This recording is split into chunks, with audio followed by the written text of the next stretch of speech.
مأساة حقيقية يدمي لها القلب قبل العين، تلك التي تعيشها عائلة قاسمي قويدر صاحب 83 سنة من العمر.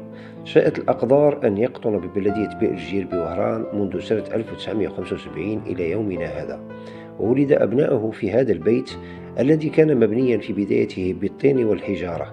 ومع انطلاق عملية التنازل عن أملاك الدولة تقدم بطلب لشراء منزله، وبالفعل تحصل على عقد الملكية من مديرية أملاك الدولة بتاريخ 25 جويلية 1989.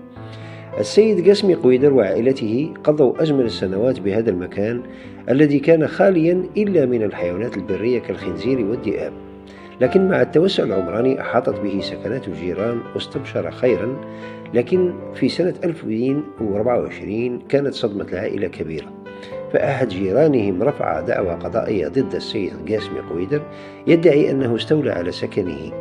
وبتاريخ 1 أكتوبر 2024 أصدرت محكمة فلوسن بمجلس قضاء وهران حكما علنيا اعتباريا حضوريا يلزم السيد قاسمي قويدر وكل شاغل بإذنه بإخلاء سكنهم. وجاء في الحكم أن المدعى عليه السيد قاسمي قويدر لم يحضر الجلسة رغم تبليغه عن طريق التعليق، في حين يؤكد الأخير أنه لم يتلقى أي تبليغ من أي محضر قضائي. بل وتساءل كيف أن محضر قضائي ادعى أنه قدم إلى بيته والتقى أحد الأشخاص الذي قال له بأنه ابن السيد قاسمي قويدر، وأعلن له أنهم يشغلون السكن بدون أي سند أو عقد ملكية. يقول السيد قويدر: هل من المنطقي أن يتحدث أحد أبنائي بهذا الكلام والعائلة تحوز على عقد ملكية؟ ويضيف بأن ما يحدث هو مؤامرة للاستيلاء على سكنه، مستدلا بأن العنوان المدون في الحكم ليس هو عنوان مسكنه، وأن الحكم يتحدث عن سكن في عمارة، والحقيقة أنه سكن أرضي. وبذلك يقول السيد قويدر أن عمله كبير في السيد رئيس الجمهورية السيد عبد المجيد تبون لإيفاد لجنة تحقيق لرفع الظلم عنه وعن عائلته وتمكينه من تحقيق حلمه بالوفاة في مسكنه لا غير.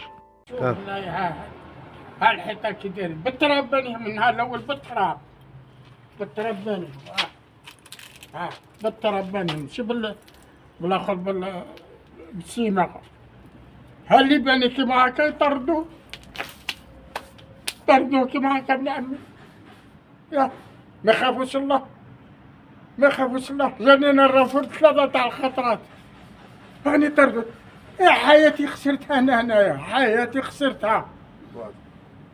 بغيت تردوني من داري قلت لوني هنا ما طردوا ما نخرجش منها ما الصباح جاني الرافور حتى العشيه حتى المغرب قريب. من جاو يخرجوا لنا القوى العموميه قلنا لهم احنا علاش تخرجوا فينا عندنا عقد تاعنا. قال لك باللي انتوما راه شاكي بكم الجار، وقال باللي راكم ساكنين تحت عماره، وحنا ما ساكنينش تحت عماره، حنا السكنه تاعنا سكن ارضي ماشي عماره ولا ساكنين تحت عماره. ما دروك ما فهمناش دروك كي تجي القوه العموميه وتطردك وحنا عندنا هذا العقد واش الثمن تاعه ومن طرف الدوله. هذا العقد ماشي برا ولا حاجه من طرف الدوله، لا الضمان. هذا العقد تاع الضمان مشهر في 1989 مع العلم الشيباني من بكري هو كان هذه الارض على الضمان. كي جا التنازل عطاتها الدوله وخلص الارض هذه وعطاتها الدوله. وغش كي قال لك اللويسي جانا للدار وقال لك بلي هو شخص مجهول هو اللي قال لك بلي ما عندناش القواعد ورانا ساكنين غير كيما هكا. السيد الرئيس ها العقد الملكيه تاع الاب تاعي، وما جانا حتى اللويسي وداروا لنا والتعليق هذا حنايا ما شفناش. شكون اللي يروح كل يوم لاميري يشوف باللي الا عنده قضيه ولا ما عندهاش؟ حنا خاطينا كاع حد المشاكل تلقينا رواحنا في غموقات ما فهمناش كاع. ومن كثرة الضغط على السيد الرئيس انا نخدم من وزري من الضغط هذا اللي راه علينا يدي انقطعت. راحوا لي 4 صباح من هذا الضغط اللي ضغطوا علينا وبغاو يخرجونا من السكنه. ما عبيتش روحي تلقيت روحي يدي مقطوعه، لا عامل لا والو لا حتى حاجه. سيد الرئيس نطلب منكم سيد الرئيس تشوفوا لنا هذا الملف، رانا مغبونين والوالد عنده 83 سنه والوالده عندها 83 سنه. شوف فينا السيد الرئيس نعرفوا باللي عندنا الثقه الكامله فيك سيدنا الرئيس، والشعب كاع عنده ثقه كامله فيك سيد الرئيس، وما راناش داين حق الناس سيد الرئيس. وإلا نداين حق الناس حكموا علينا وعلى بالنا باللي العداله الجزائريه عداله نزيهه.